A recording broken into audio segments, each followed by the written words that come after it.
Hello, everyone. Welcome to COEX Talk. My name is Maria. We have Alexandra, Ana Karen Torres, Claudia Delgado, and we're very happy to have Namita, which is one of my best friends.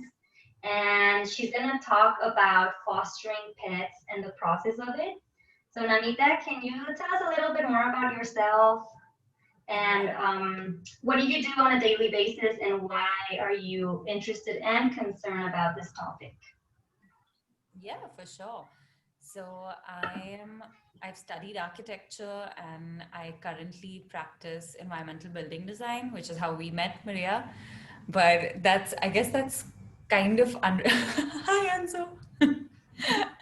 That's kind of unrelated to this, but I think like I'm very, very passionate about animal welfare and just like animal care in general. And it's been the result of growing up with my parents. My dad, especially, is also very active in charities related to animals and stuff like that. So I've grown up around that kind of environment. And it was always my dream to adopt a dog as a kid, but my parents didn't let me. And I forgot that's to just I forgot to ask you to tell us where you're from. Oh, sorry. Yes, I am from Mumbai, India.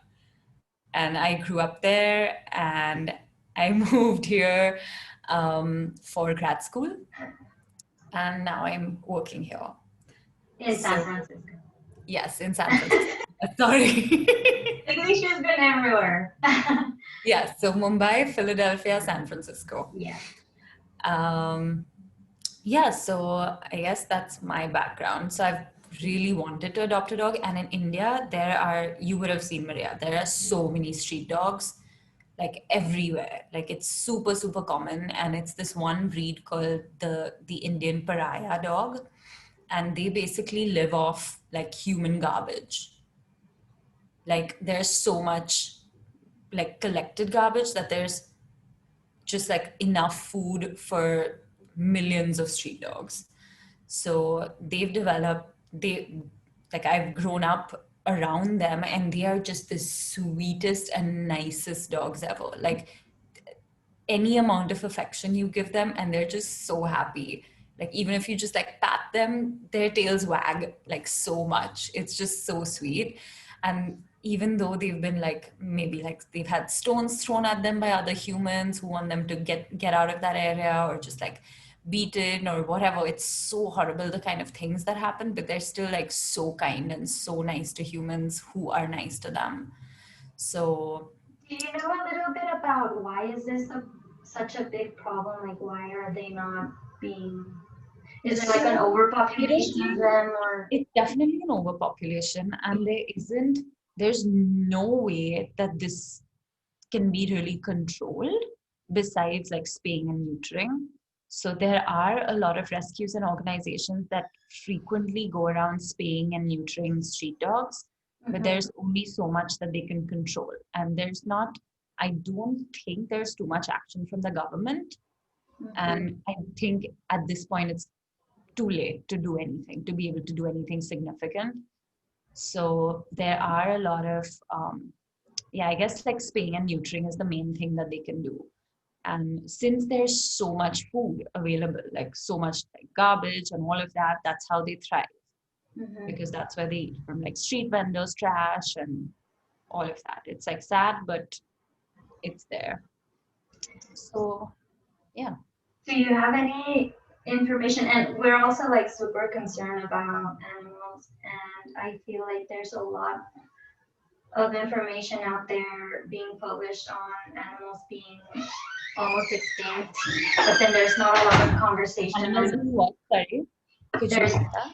oh yes. So there's a lot like of research and a lot of it's well not as much as they should, but there's a lot of conversation a lot more conversation on wild animals like and that are gonna be extinct or that are struggling or endangered, but then there's not a lot of information of domestic animals um, being abused in so many different ways. So, what do you know about the kinds of animal, and this is going to be a strong question, but the kinds of animal abuse that are out there happening, because it's not only like stones being thrown, but Yeah. as we have talked about, like people abandon dogs on the streets. And what do you want to share or let you know about this?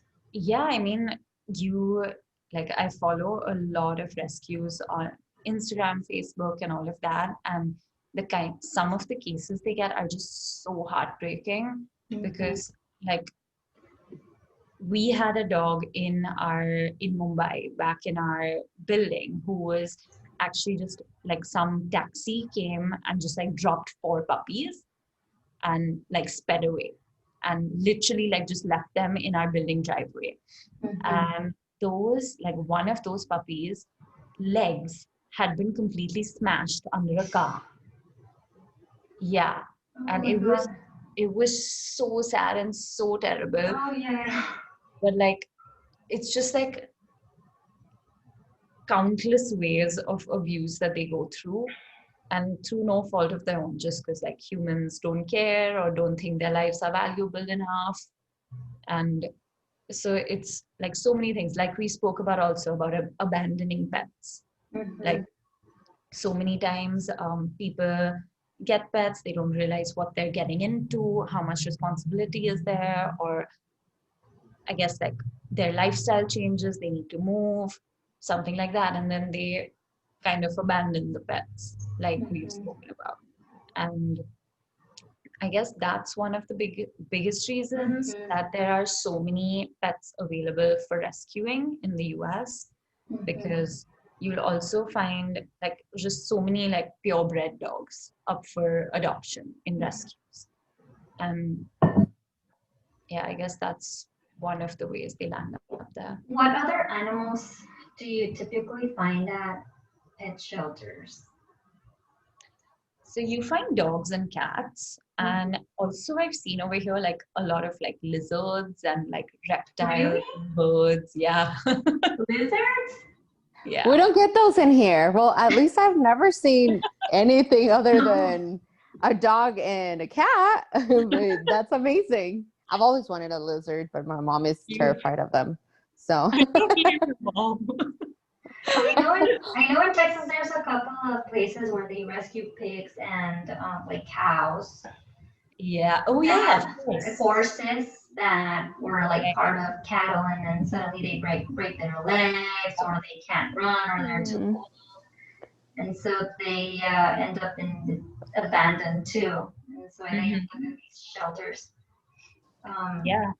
There are a lot of those in India, especially where for cows who are like above the age of being able to produce milk, mhm. hmm a lot of dairies and stuff like use and use and use the cows for milk. And then the minute that they stop producing milk, they sort of send just like they're of no value to them, basically. Mhm. So there are a lot of rescues that take in those cows and let them like live out their life naturally. We need to go to India and get these cows popitas.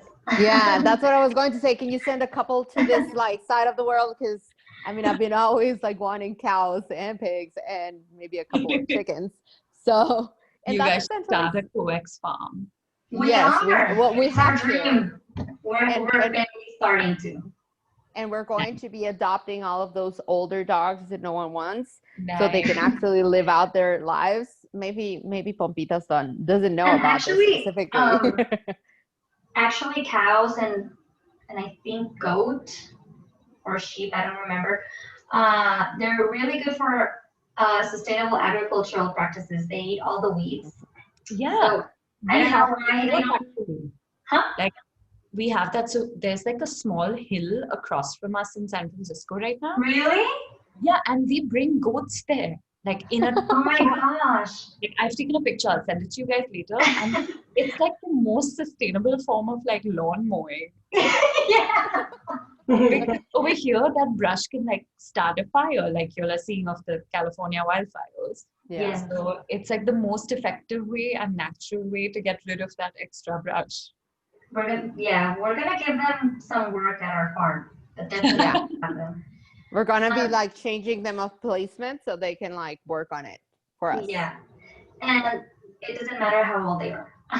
No. So Namita, So I have a question. Yeah. So you were talking about the goats, right? So if let's say I want to have a goat at my house, could that be like a possible idea? So the goat can start like eating my garden? I'm sure. I actually haven't seen goats up for adoption, but I don't know the process of buying one actually. I can totally imagine that being possible. we need to look. There's the Philadelphia Goat Project. Remember the ones that are used for yoga, and then they took them to school so that people could pet them. We need to ask. But I don't know for sure if they'll allow to have those kinds of animals. I guess that depends on like Your house neighborhood. and stuff. It depends on a lot of things. It depends on the neighborhood that you live, the type of land that you have. Like it's a lot of things that you have to take in consideration, because I was telling my mom, hey, let's get some goats and a cow. And my uncle, who like has been living that life, like he's had farms and everything, he's like, well, I don't think in your neighborhood is allowed because in mine isn't. So I think you need to find out from all of this kind of sources in order to see if you can actually have one or not. It's so sad. I want to have a chicken, but I don't think that they allow it here. But it's weird because we're like in an agricultural area. Area. I don't know. So Namita, I was going to ask you a little bit about the organizations you have worked with in fostering dogs. But first of all, like what made you made the decision to foster the dogs, and what's the sort of like the process of fostering? Like, is it difficult to foster? Like, what have been your experiences? Yeah. So I basically wanted to foster because I like both Rochelle and I wanted to adopt a dog at some point. So we wanted to get that experience of like the responsibilities and life adjustment and things like that. So that's why, and also like I wanted to help in rescuing dogs. So this was like the easiest way I thought, besides donating money. So we fostered twice for dogs, and the first one was a puppy and she was from this organization called Souls of Satos, and they have like the cutest puppies from Puerto Rico, and they basically like fly them off the island to the US, and oh my god, they are so cute. Like I'll show you guys pictures. But are they flying them because of hurricanes or because there's like overpopulation or? There's overpopulation. Okay. Yeah, they're like the street dogs, the stray dogs over there. So like I've never been to Puerto Rico, so I can't say exactly, but from theirs and other rescue stories, like they seem to be like everywhere, like similar to India. Wow. So yeah, so they basically rescue these dogs, and mainly puppies. Like they find litters and litters of puppies, and they find homes for them. God. Yeah, but oh my god, they are so cute. Like I think we got way more out of the fostering than the dog did. It sounds a little bit like in Mexico too, though. No, you don't think so, Pompitas? Like, yeah, we have a lot of overpopulations with dog as well, and I think as an overall, it's the same issue that the government doesn't take those regulations. Like, for example, the U.S. that actually like asks you, okay, you need to neuter and this and this and that. So I think like that's where a lot of issues kind of come from, where I mean, you can see them everywhere, no matter where you are, every single corner, every kind of street. So it's really sad. And I mean, I wish we could see something like that in Puerto Rico, like that we did the same thing to where, hey, like we have puppies too. Because I think a lot of there are a lot of rescues from Mexico as well who are doing this. Really? Can you give us a list of those? Yeah, sure. So there Perfect. are like a few websites where you can look up based on the area. And I found that a lot of like rescues, US rescues in Southern California tend to get dogs from Mexico Oh, because of okay. like proximity. Yeah. Yeah, like they're right there. Yeah. What is very common in Mexico is that dogs are kind of like wild, like they're inside houses, but then they'll bark a lot when you're passing by, and you can even see them on the roofs. It's like they're everywhere. Literally. Um, and okay, Namita, what else? Yeah, So sorry. So you were asking me that why I did it and what were my experiences, yes, right? Okay. yes. So that was why I did it. And the experience, so we fostered a puppy and then we fostered a 2-year-old dog. And they were both really different. But so the puppy is, of course, like way more active and energetic and wants to play like every 4 hours, even if it's nighttime.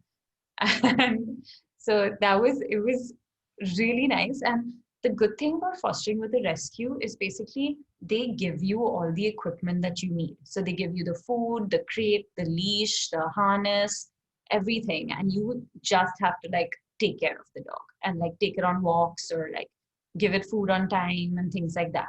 So it's a lot like there isn't that much of a monetary investment from you. Like the rescue handles that. It's just like the time commitment and the space in your house that you have to give. And how long do you foster them for? Is it a specific time So I or? think that depends on each rescue or like the dog's needs. But a lot of rescues have like a 2 week or a 1 month like commitment requirement. But like if the dog gets adopted sooner, then it can be less than that. So the main, like a lot of rescues here at least, like they don't have a facility. They don't have like a boarding place where they can keep so many dogs, which is why they rescue the dogs and then they put them in a foster home. The dog gets like 2 or 3 weeks. So the foster parents can like analyze and like figure out what are the dog's needs, requirements, what type of home would the dog be best suited in. And then accordingly, the rescue like accepts applications and chooses the home based on the dog's need. Oh, that's great. That's super interesting. It sounds like a really cool program. I don't know if it's a program or what. But It that is seems like really nice, like especially during the pandemic when you're at home, to just like be able to let a dog like chill with you and you can like take like I was going out so much more for like walks like 4 times a day or like 3 times a day just because I had the dog versus like I don't know if I've been out of the house in like 2 days now. Namita, I know you had some pictures of your dogs. Can you show them to us? Oh yeah, sure. I don't have them on my computer screen, but I can pull them up here. So this was the husky that we just fostered. Oh, he's so cute. I wanted you to keep him so bad. Me too. But he had some health issues, so he is back Oh, in the rescue. The person who's running the rescue, he's back in their care. Yeah. what was wrong with him? So when he was with us, he had diarrhea, and like we were giving him medication, the special food that vet had recommended, and then he went on a trial with potential adopters, and then the second day over there, he got really bad and sick, like even more sick. So then we took him to the original vet with the rescuer, and then she basically took over and is helping that dog get back to normal. Yeah. That's so sad. It is, but I guess it's like, I mean, it's a part of it, right? Like, if the dog's coming from a shelter, you have no idea about their history. But Yeah. I mean, it's like they're doing something amazing where she's basically helping him get better to find a forever home versus getting like euthanized in the shelter. Mm-hmm. That's amazing. Yeah, so that was the husky, and let me show you the puppy. I've seen the puppy. He's really cute. She was like the cutest. Oh, Why it is very do cute. So she was the one from Puerto Rico, and she was She was such a little diva, but so smart. Like I cannot understate how smart she was. She was 10 weeks old and she knew how to sit, she knew how to come, she knew how to stop, she could like jump on things. She was fearless. Oh my God. She was the smartest puppy I've seen. So And let me ask you a little bit. So you've done 2 fosterings. Mhm. What if someone wants to do it? Let's say, I don't know, because I feel like I would fall in love with these dogs and I wouldn't be yeah, able to like give that's up why on I them, asked. and then I would end up with like 10 dogs like out of nowhere. So what would be one of your recommendations to keep like yourself really grounded to, hey, this is a dog that I'm going to foster, or this is a kitten or a cat, like to what would be that like one thing that you would recommend and say, hey, this is how I was able to overcome that, or this was the mindset that I was with, or anything in that respect I that think we, with the puppy, she was already adopted, and we were like the in between till the adopters could come get her. oh So okay she was already like committed. So we knew that like That we couldn't you keep her. couldn't keep her. Yeah. But with the husky, it was really, really tempting because he didn't have an adopter yet. But like, I mean, I don't think we are fully ready to adopt yet. But also, we have to like keep reminding ourselves that this is, we are just helping him temporarily find his forever home. And he'll be so happy with his like forever adopters. And if he goes away, like if he gets adopted, then our house gets freed up to rescue another dog and to save another dog's life. So that way, I think that kind of helped us like yeah resist falling into that. But also, I mean, if someone doesn't have a dog or has like one dog and wants another one, it's not the worst if you keep your dog, you know, yeah because the dog still like has found a loving family, which is you.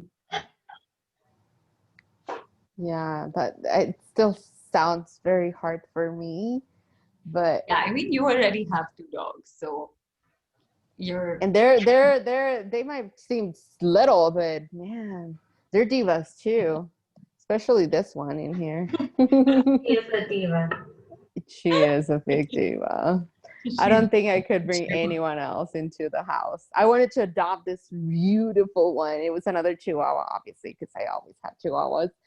But they were like looking for a home, and I'm like, oh my God, yes. But then, yeah, everyone was like, no, you have just 2 dogs already. They require a lot of attention, even when they're like little. yeah. So yeah, I mean, that's why I was like, okay, let's not. I think 2 dogs is fair. Like I feel like 1 dog you can still be like, oh, but they'll have like company and stuff. But 2 dogs is good. But like Yeah, a lot of because dogs that I've seen in these systems, like they sometimes do have different needs. Like some dogs need to be in only dog homes, or some dogs would do better with like dog siblings. Company. Yeah. So Okay. it depends on their personality. one thing that I think it is important to understand before like committing to a dog is like number one, do you have the time? And number two, the space, because there's a lot of people that have apartments and that have big dogs. Huge I know you dogs. mentioned that that was one of the reasons why you didn't keep Renzo, because like you are currently living in a smaller space in an apartment and having such a big dog, well, it's not kind of like a quality of life that you can provide for the dog right now. Mm-hmm. So But it's also like where they need to know this is a lifetime commitment, Yeah. because I think that's one of the like biggest issues. I mean, we are in one of the biggest hubs of a military, since we have Fort Bliss here, which I think that's why we have so many of those dogs that are dropped off into a lot of our rescues, because they get deployed, they have to move. Whenever they move, they are not going to be able to have them in the place that they were able to get. So That's Sorry, somewhere your dog where is obsessed with you. I love it. I know both of them. Like, do you see them? They're like literally both in here. Sorry, go ahead. It's so Um, appropriate for this talk. I know. It was perfect for this talk. But I think that's where someone that is actually going to adopt or get a dog or whatever, they do need to have that in mind. And I think a lot of people think it's just easy to get a dog and they're like, oh, sure, like, why not? But they don't think of all the repercussions and the fact that your actions are going to be affecting this living thing. It's not like a plant, like you can give it to someone else and you're like, oh, it's a plant, this is my new baby. No, it's someone that they do have feelings, they do feel the abandonment issues, and that's what I think a lot of more people need to understand and have in mind once this happens. Because I'm like you, I'm a huge advocate for any type of animal, but obviously dogs are my main number one. But yeah, that's something I definitely want people to keep in mind. Yeah, for sure. Also, like if you have a dog in a small, like an apartment, which is like a big dog, like say a Labrador or a Golden Retriever, like the kinds that really need energy. Like I'm sure there are more energetic dogs as well. And if you keep them in an apartment and don't like take them out on walks frequently or runs or whatever, then they can get destructive as well. Like they'll start like chewing into pillows and things like that. And then again, the people are unhappy. And also that's why you see dogs being given up for adoption. Yeah. Like people don't realize their needs and then aren't able to meet them. And then the dog is not, I guess, matching to their level as they expected. And that's why they sort of give it up. Or Maria, like we've seen, just like abandon them on the street. Yes. Are you going to show the video? Did I? I think so. Okay, so this is one of the videos that I found. Let me just share my screen. And it is heartbreaking. So trigger warning, it's a dog abandonment. Oh my God. No. So yeah, this person has taken their dog to this area. The dog is so excited that he's outside, I guess. Oh, no. See, look at the dog just like, Yeah, the tail. yeah, it's like, oh, where are we going? No. Asshole. No. Oh my gosh. And the dog is so happy. He's unleashed him, yes.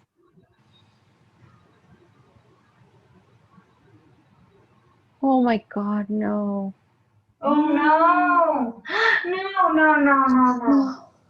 Yeah, okay, I'll basically just forward. Yeah, this is, and then they drive away. But the good news is that the dog was rescued by the RSPCA and like found a home and stuff. But so many dogs don't get that opportunity.